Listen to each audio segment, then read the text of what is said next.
Good morning, good afternoon, and good evening, Alpha Traders. This is your Wednesday version of Crypto in Clown World, coming to you live from the Crypto Caravan, still nestled in the foothills of the Sierra Nevada mountains, looking up to the Tahoe Basin. Beautiful day today, sun's out.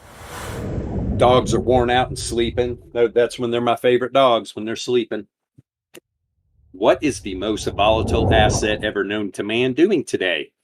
First off, I'm going to start with about a 30-second rant on my favorite buddies, the YouTube Jimmies out there that just want to try to tell their people they should be swing trading Bitcoin. The 4-hour chart, right? The daily, the 12-hour. You guys need to swing trade Bitcoin for the real profits. What a joke, right? Look. The entire alpha trading ethos is explained in one daily 15-minute chart, why you do not do that, and why you trade low time frame volatility. Period. The end. Rant over. Bitcoin starts the day today. I talked yesterday. Now, what did I say yesterday? I said, if the bulls manage to close this daily above the center of the weekly range, that Bitcoin's going to make a run for the middle of the monthly. Did it take very long? No, it didn't. And I was laughing my ass off when I saw this pump right here, right? Bitcoin goes up, exceeds the monthly range immediately in 1 hour, dumps the whole move out. Do you know what just happened if you tried to swing trade that? You got wrecked. Did you get your stop loss taken out? Of course you did, right? Because people are probably like, I'm going to get in this trade. It's going to be powerful. Then they see how really powerful it is. Oh, shit, I need to add on to this. We're going to the moon. Liquidated. Right? This is what happens. And then what does Bitcoin do? That was the first 4-hour candle. Are you kidding me right now? Look at the wick, too. Bitcoin opens the day, sends a wick to the center of this tight daily price action volatility range. We all know when you get a tight price action volatility range on the alpha trading volatility range estimator, that you are going to have a a trending day. Okay. Did Bitcoin trend today? It sure did, up and down. Starts out, bounces off the center of the daily, literally makes a run from about 39.1 all the way to 41.7. Immediately in the first 4-hour candle, Bitcoin gets a $600 move to the top side, 7, and then a $2,000 move to the downside, just to liquidate and knock people out of their positions that got in that long, that don't low time volatility trade and don't take their profits. Then what does Bitcoin do, right? So when they're still crying and licking their wounds, and all the people that were like, oh, I'm going to get in this short. Yeah, markets are fucked. The whole world's falling into a shit pile. Now Bitcoin's going to 20K. They get in a short. What does Bitcoin do?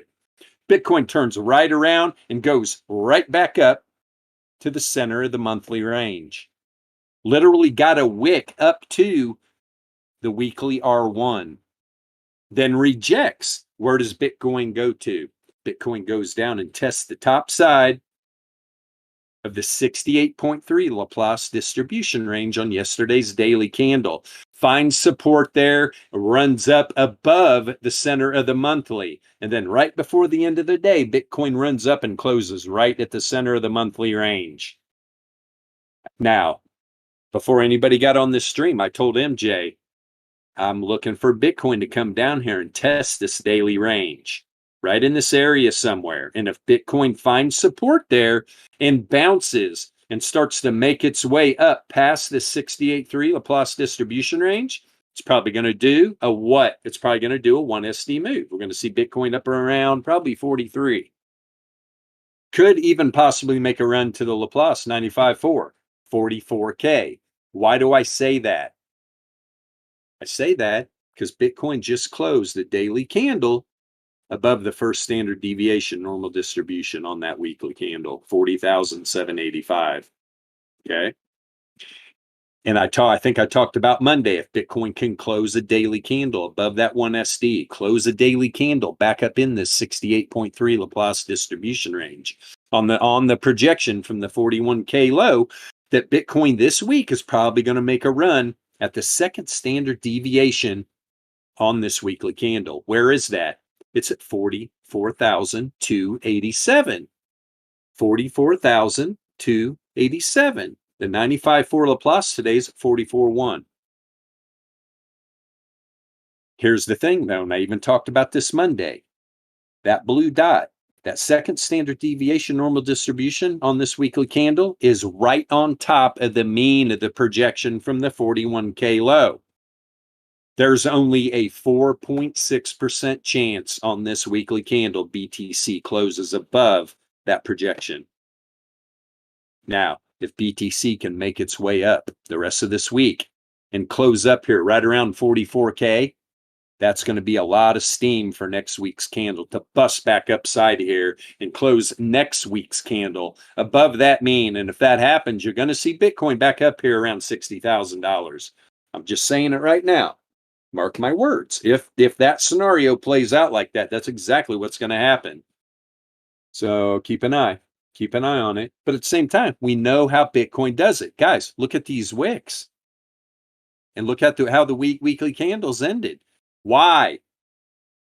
Why is this happening? The bears are going to defend the hell out of that area. You don't think that these algos, you don't think that that they understand what the hell I just said? They're going to defend that area. They do not want a weekly candle closing above 44K. Guarantee it. It's not going to be good. It's not going to be good at all. And if you go up here, where's the like? So if you're coming from traditional TA, let me draw one of your little magical lines that you fruitcakes love to use. Okay, let's put one right on top of the mean of this projection, and it's yeah, old yeller. We need to make it a line though, right? The old yellow 21. Where's your data set? Right? Where does that make any sense? Is that where any of you traditional TA people are putting? Is there a data set? No, you'd be down here. Here's where your data set would, here's where you would have a support line at. Why? Well, you got these candle closes right here, right? You traditional TA junkies getting led around the junk by YouTube Jimmy. Look at the wick right over here. YouTube Jimmy's going to tell you, hey, that area right there, that's a great place to put your support and resistance, right? And if we drop below here, you can stay in your short. If you want to put a stop loss, yeah, put your stop loss a little bit above that area right there. Look at these wicks. Stopped out. You're stopped out. You're stopped out. It's just one after another, man. It gets old. It gets old seeing how YouTube Jimmy likes to run people around. It's crazy, man. Shout out to you, YouTube Jimmy, you DGen. All right, let's go over here because I liked what I saw here. So here's yesterday. Look at this 4-hour candle right here. That was, whoops. That was this right here. Whoop, whoop, right? That was the madness left behind. Look at that wick, man. Literally opened up that candle, ran it up, boom, ran it back down, closed the 4-hour right here. Look where it looked. And then the next 4-hour candle came down. Where did it find support? Look at that wick. It found support, right? Which is that? Hold on, give me 1 second. Right on the 9 length variance log moving average, which was right by the 33 length. Now look, the 9's crossed up the 33. The 9 is getting ready to cross up the 99 length variance log moving average. It's already crossed up the reverse wave trend. The 33 is making its way, going to pass the reverse wave trend.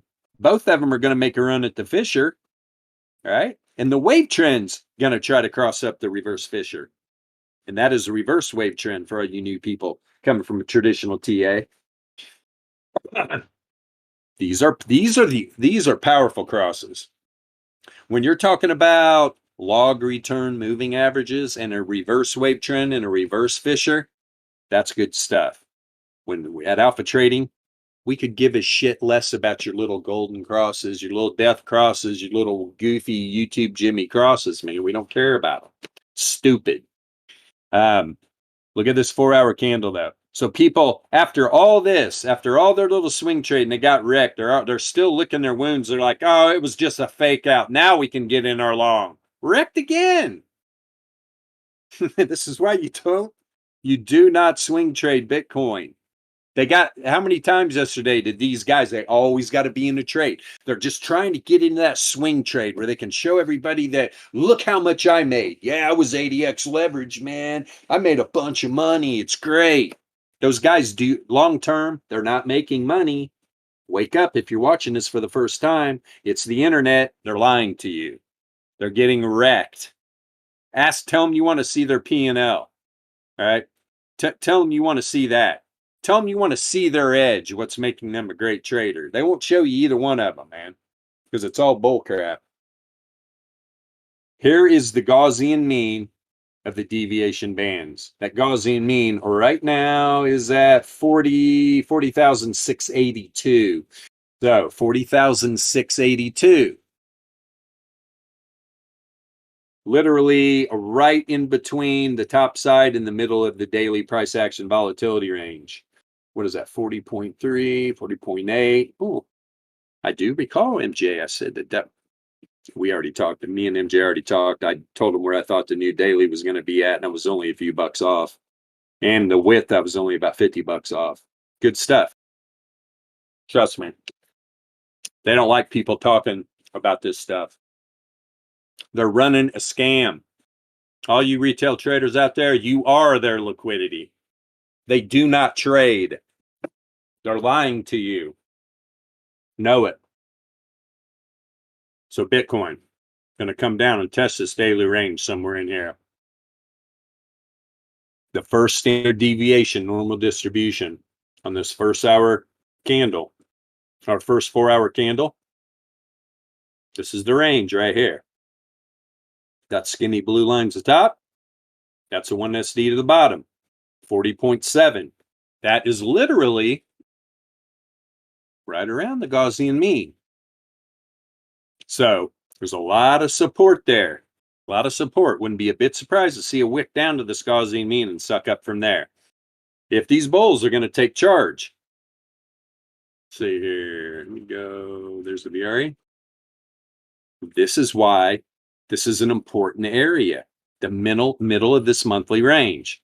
If BTC finds support in this area right here in between the 1SD and the center of the weekly, or center of the new daily, bounces from there, closes this first 4-hour candle above the weekly R1, that red dotted line, or the yellow cross line. That's the center of the monthly volatility range.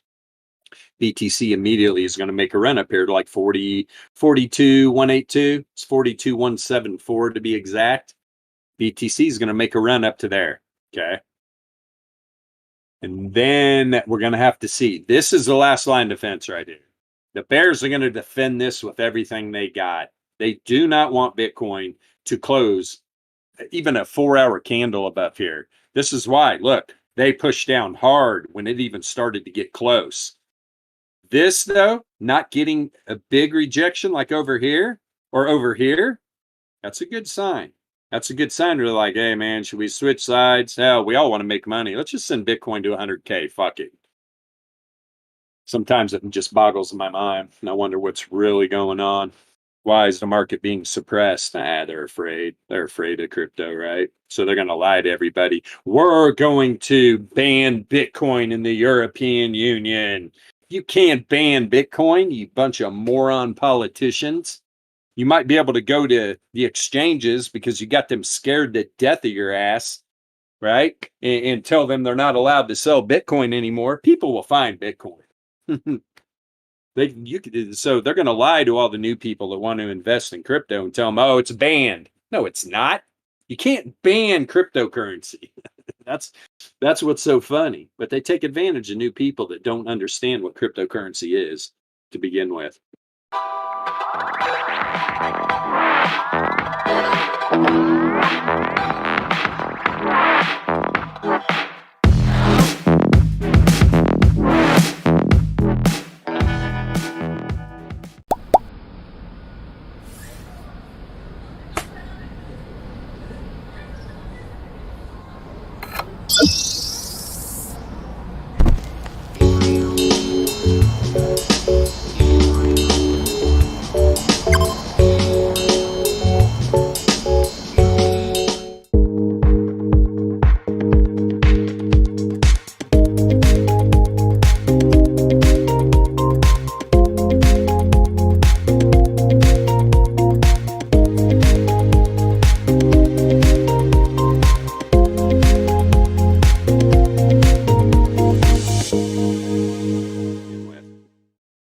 So that's what I'm looking for. I'm looking for a bounce right around on the Gaussian mean. If that happens, and if Bitcoin drops down here and then creates like a volatile bullish hammer, right, and closes up there, what I say? What was that at again?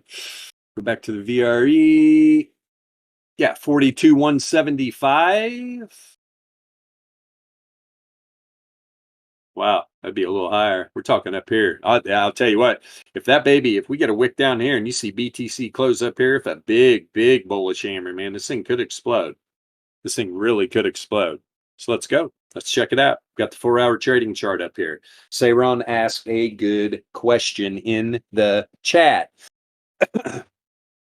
The only thing I'm struggling at the moment is to identify the trend of the day or where to put my full size when there is no clear divs and the other indies are contradicting.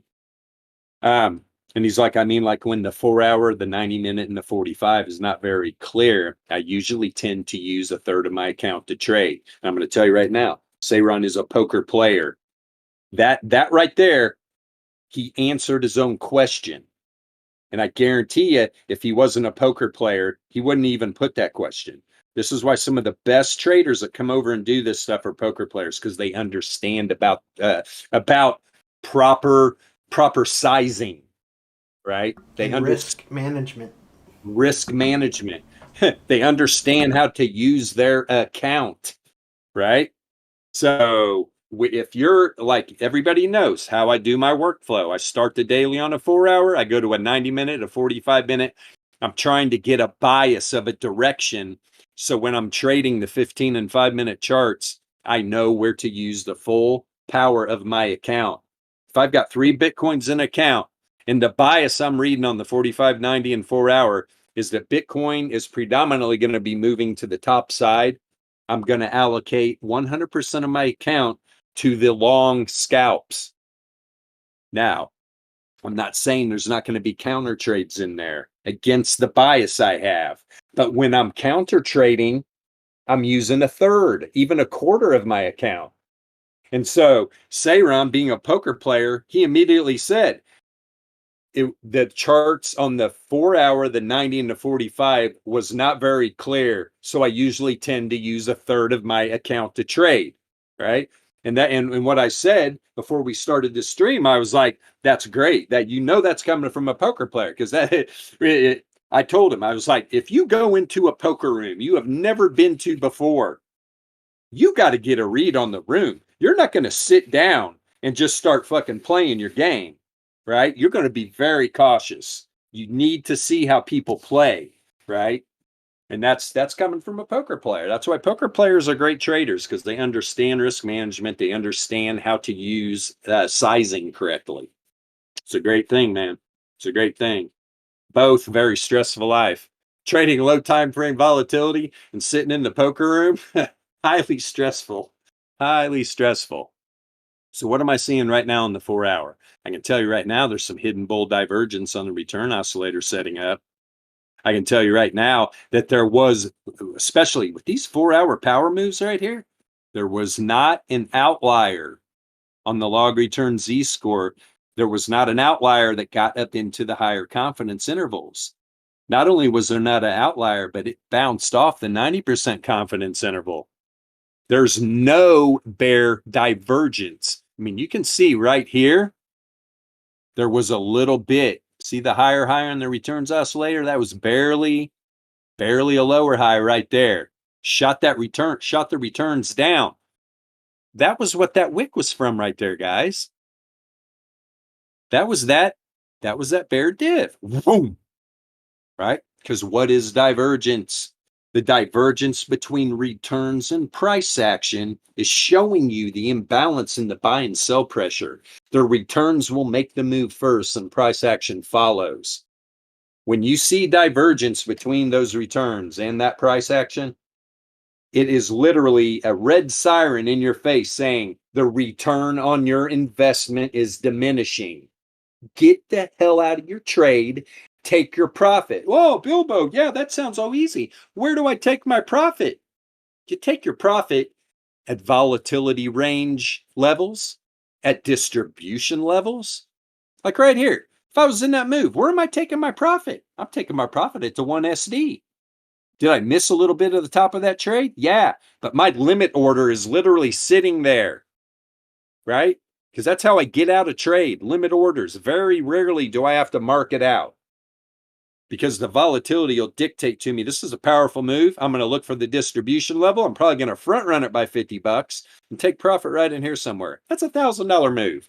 If my bias was to the top side right there and I had 3 Bitcoins there, hello, you made 3 grand in a half hour. This is not brain surgery. Trading's easy if you have the right tools and you understand how to use a workflow. I'm not saying it's easy to learn, but once you learn it, man, dude, it's just a little stressful because you're sitting in front of monitors all day, intraday trading.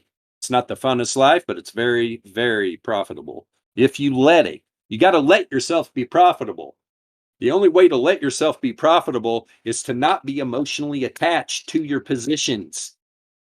Professional traders do not get emotionally attached. If you're emotionally attached, you're not going to allow yourself to take that profit or limit your loss, right?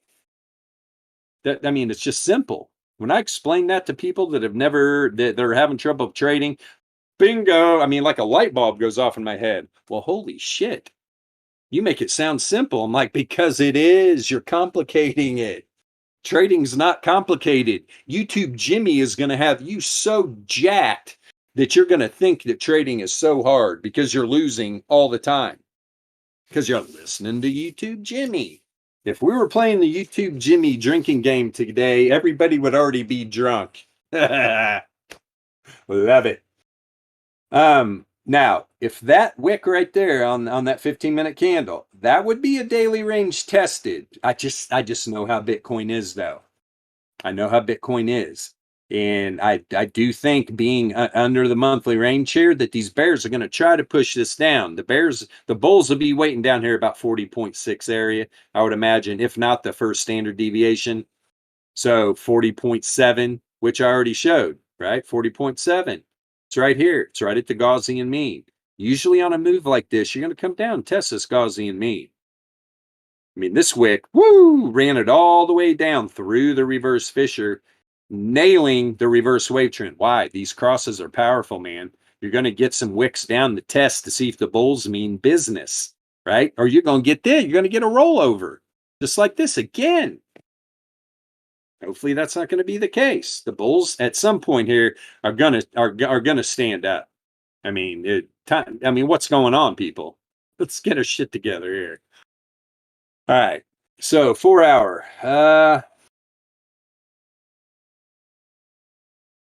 To be honest, too, I could definitely see that 40.7. Hell, we might even, now that I just take a quick peek, I'll have to look at the lower time frames. We could even test the bottom of the monthly. 40.2 area, maybe down here at the bottom of the daily, 40.3, run a wick down, and then close that first 4 hour candle back up above the Gaussian mean. Let's see what happens with that. Why am I saying that? Well, like I said, there was not an outlier that sent the return or the log return Z-score up into this 90% confidence interval, but it has turned down. The returns oscillator is down, but what's it setting up? It's setting up. It's going to be setting up, especially if this price does drop $500 to $800 right here. It's going to set up some nice hidden bull divergence, right? A lower low on the oscillator. Low. It's already setting up a lower low. Low. This would be a lower low somewhere in here, right? We drop down to about 40.1. Maybe close this 4 hour candle down here, set a bottom, and then boop with some hidden bull. The fissures, are they up high? Yeah, but look how tight the bands are. Fissure bands are really tight. Do like that. DLP is looking good.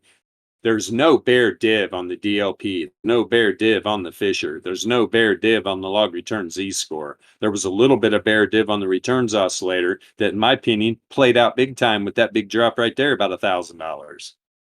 You have contracting entropy percentile negatively correlated. That is telling you price action is going to walk up, right? But the entropy itself, losing correlation to the top side as it comes back up, heading back into randomness. So this could continue, this 4-hour candle, and next 4-hour candle, just click right back down in the trend. Go light blue again up here on the correlation. Boom, to the top side. The volatility starting to expand a little bit, though, negatively correlated. And we're having a slope, a negative correlation with the historical volatility Z-score heading up, kinda. It's almost looking like it wants to roll over, which would be fine if it's negatively correlated. So we're getting a little bit of a mixed bag on the 4-hour over here. I do like that the variance has turned down. You can see, had the variance right here started heading up, positively correlated at the end here on that big 4-hour candle, had an outlier. Variance turns down, negatively correlated, kept walking up. Had that one wick, but because that variance was negatively correlated, it was bound to suck back up like that. So that's looking good, 4-hour. Let's see what the 90 looks like. And by the way, traditional markets did, exactly what I said they were going to do. I'm going to pop over there as soon as I go through these quick time frames. Let's see here. Now, bear div on the returns oscillator on the 45. Not really on the DLP. The entropy percentile is looking like it's almost ready to expand. It's positively correlated, but like the 90, losing correlation, heading back into randomness on the regular entropy. The Z-score is actually looking like it's trying to turn back up, positively correlated possibly, but we are contracting volatility with a positive correlation. From what I'm seeing right now on the 90 and 45, this thing might drop about $1,000. Like I said, about 8, maybe down to 40.1 or so, that area. That could definitely happen. It's barely holding on to the Gaussian mean right here. Look at those beautiful deviation bands, all right? Get that big 4-hour. Boom, even that dropped back down, right? The first standard deviation band. Boom, rocketed back up twice. I seriously doubt we're going to go down 39.4. It's not too far below. That would wreck some more people that are just don't know when to take profits. Let's see what this 45. That was 45. Yep, 15 now.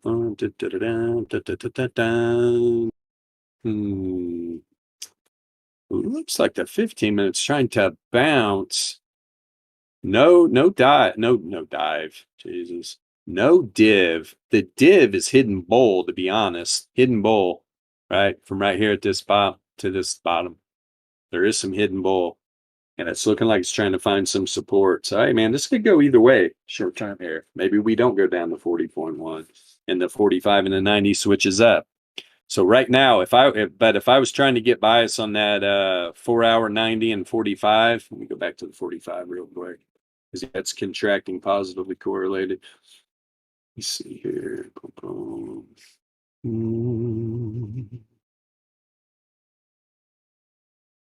At this point, I would probably be allocating all of my entire account to the top side, to be honest, especially when I go down to 15. Yeah. Let's see what this looks like. So it looks pretty good, this power mean band. Where's that reverse Fisher? 40.7. That one, and there's that 40.7 there again, right? So maybe we don't go down to 4. Maybe we don't drop 800. Maybe we just go to this reverse wave trend too. Yeah, that's pretty much the old BTC analysis. That's what I'm looking at there. Now, let me talk about something here real quick, because I know yesterday in the stream I talked about this with Solana and 87. Where's me watch this? Where's me traditional shit coins? There we go. Old SPY. What did SPY do today? Now, you remember what I said yesterday? If you go to the stream yesterday and you watch it, I know I said traditional markets look bullish to me. Why? Because yesterday, SPY ran up and closed above the entire weekly range. And I literally said, if SPY pre-market goes up and opens up above the R1, you're probably going to get a move up to the monthly range. What happened? What happened? If freaking pre-market opens up right above the R1 on the weekly price action volatility range. Does a 1SD move real quick, of course, finds some resistance there. All right, there's a 68.3% chance it would stay below here. Runs it up, tests the bottom of the monthly. Down we go. Where did it find support at? The top side of the new daily range. Well, why did that happen, Bilbo? Because the daily ranges get tested. Right? And that's exactly what happened. SPY pre-market ran away from the new daily range, tested the monthly, came back down to test the daily. What happened? The bulls were there going, see you bears. Look where they closed today. Above, not only inside, above the center of the monthly. So let's see here. I'll tell you what, if pre-market tomorrow opens up above the weekly R2, you're probably going to see a weekly R3 move tomorrow up to like 447 and have another massive 10 to 12 point day. So it's looking good, looking real good. But literally, this thing did exactly what the charts were telling me. Exactly to the T, what I said was going to happen, happened. Why? Am I some magical internet trader? No, man. We got magical internet indicators, though. 100%. Alpha trading does not dick around. We trade. If you're watching this on YouTube for the first time, we trade volatility, probability, and statistics. If you want to trade cryptocurrency and you're using traditional technical analysis and you're watching YouTube Jimmy thinking you're learning something, I got a news flash for you guys. You're being scammed. What's the cure to all that? I'll tell you what the cure to all that is. Alpha Trading has a very tight-knit community of volatility traders. The link to our Discord is in the description of all of our videos. You need to come into the Discord. You need to check out our shop channel. It's got the two different levels of Discords you can subscribe to. Yes, there's a paywall. Why, Bilbo? Because we got to keep out the haters, man. We got to keep out the riffraff. If you want to come into our waiting room and ask questions, knock yourself out. We'll answer any questions. You know, if you want to come in and cause trouble down in the waiting room. But to get in our main Discord, where there are a ton of channels, a ton of information about volatility, probability, and statistics, and the access to use the alpha trading system depending on what level you purchase, it is a no-brainer.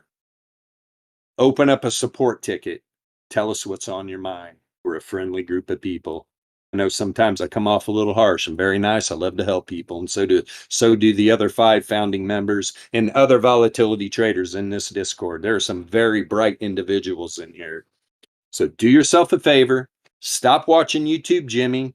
Get off the traditional TA crack pipe and come and join our group. Right? We're calling out to you. And I want to thank everybody for watching live in the Discord today. That's another bonus to being part of the Discord. You can watch these streams live Monday through Friday, 5 p.m. Pacific time.